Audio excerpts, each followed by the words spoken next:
Hey guys, so we are working on a brand new t-shirt design for Christmas. This is going to be a sublimation design, so I'm going to go ahead and show you exactly what I'm pressing. So my heat press is set to 400 degrees with a 60-second timer.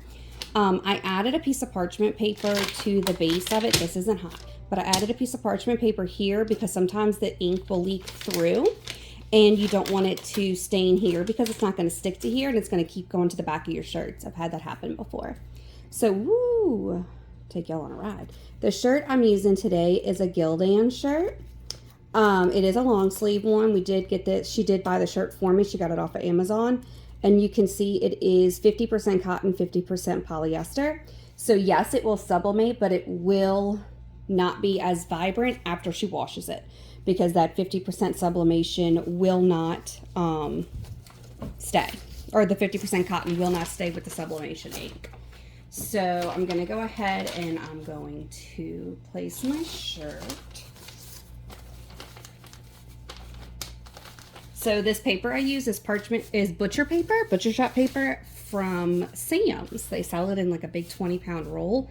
I've only ever bought it once. I don't remember how much it was, but I'm still using it. So I'm going to go ahead and lint roll my design because anything that is in the area will catch that ink.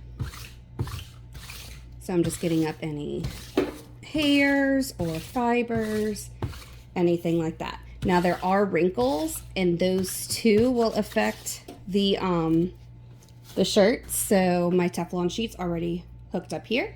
So I'm just going to go ahead and I'm not even going to close it. I'm just going to let it sit for like 10-15 seconds just to get those wrinkles out and press that shirt nice and flat. All right, that wasn't even 10 seconds, and look how flat that is. So the next thing I'm going to do is, this is the design. It is mirrored because we're going to place it face down. I use A-sub paper. I found that works the best for my machine. There's a bunch of different brands, but this is the only brand I've ever used, and I absolutely love it. So I'm going to go ahead and place my design exactly where I want it, and I always go by the collar. And then another thing I do to test out is I'll look at the armpits of the shirt, because that's generally around where I like my designs on my t-shirt on me. And I'll work with that as well. Okay, because you don't want it up too high and like around your neck area. So I'm going to grab my heat tape and I'm going to tape it down so it doesn't move. If the designs move while you're pressing, it tends to leave a ghosting effect. And there's really no fixing a sublimation oops. So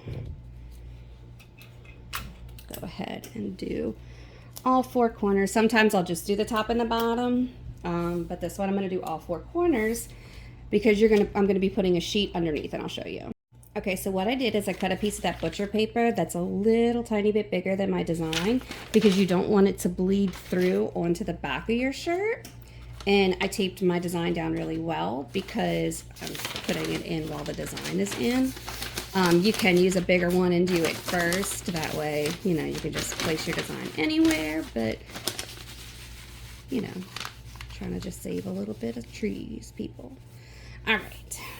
So now that my design is in, there's a thing that I've just learned about doing that kind of helps with the vibrancy, and it's called priming your design. So you're not going to close it all the way, and you're just going to leave this over your design. I'll get a little bit closer. And leave it for like, I don't know, 10-15 seconds again. And it just heats up the design and gets it ready to press. So when that hits 45, I'm going to go ahead and lift up and then fully press. All right, lift up. Adding my top sheet of parchment of butcher paper so I don't get anything on my Teflon sheet. And now I'm pressing for a minute. Okay, so my timer's going off. So I'm going to pick up, and this also helps preserve your shirt because look at that. What was on my heat press? That's gross. All right. So I'll put that to the side. I do not reuse my butcher paper because I don't know if there's any ink on there. All right, so that came out super cute and vibrant. As you can see, I still usually have a little bit of ink on here. I don't really know the settings to get it to press more into my shirts, but anyway, I guess that's another thing for another day. But anyway, so that's the shirt, but this is the first part of the shirt. We're gonna do a sleeve now. Okay, so I went ahead and lined my sleeve up about where I want it. I used the seam on the underside, which normally goes about here, to be in the middle to kind of know exactly where I want to put the design on the shirt. As you can see, my cup's right here. If I was doing like names and stuff, I'd probably start down here. But because I'm doing the word mama, I am going to do it up just a little bit more. I think that placement would be better. A little bit closer to the shoulder, kind of like a tattoo sleeve, but not really. All right, so I am going to pull this a little bit this way. I've already pressed out all my wrinkles. I haven't found that, like when I was doing those sweatshirts, I didn't find that the seam messed with it too much. So I am going to leave the seam in the middle, and I'm going to place, same thing as last time, tape.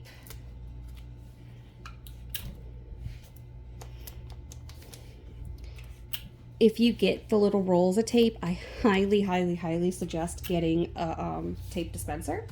I didn't have one in the very beginning, and it was really aggravating getting tape, and I just bought myself one, and it is amazing. I'll link it here too. I'll link it in this video too, because it's just the best tape dispenser ever, and I don't know if it really is, but I feel like it is.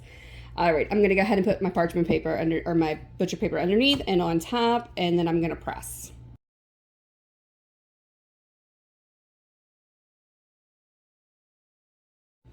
Alrighty, and there it is in its full glory.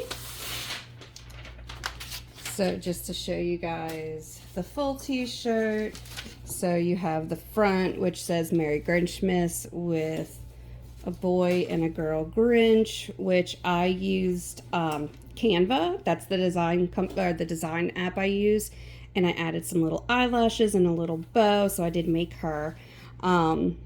So yeah, so Merry Grinchmas, and then Mama with the cutest little Grinchy design inside the mama. So I hope you enjoyed this video. Please make sure that you like and subscribe to see more. And all of the products I use, I will be linking down in the description like always. Thanks guys, you have a great day.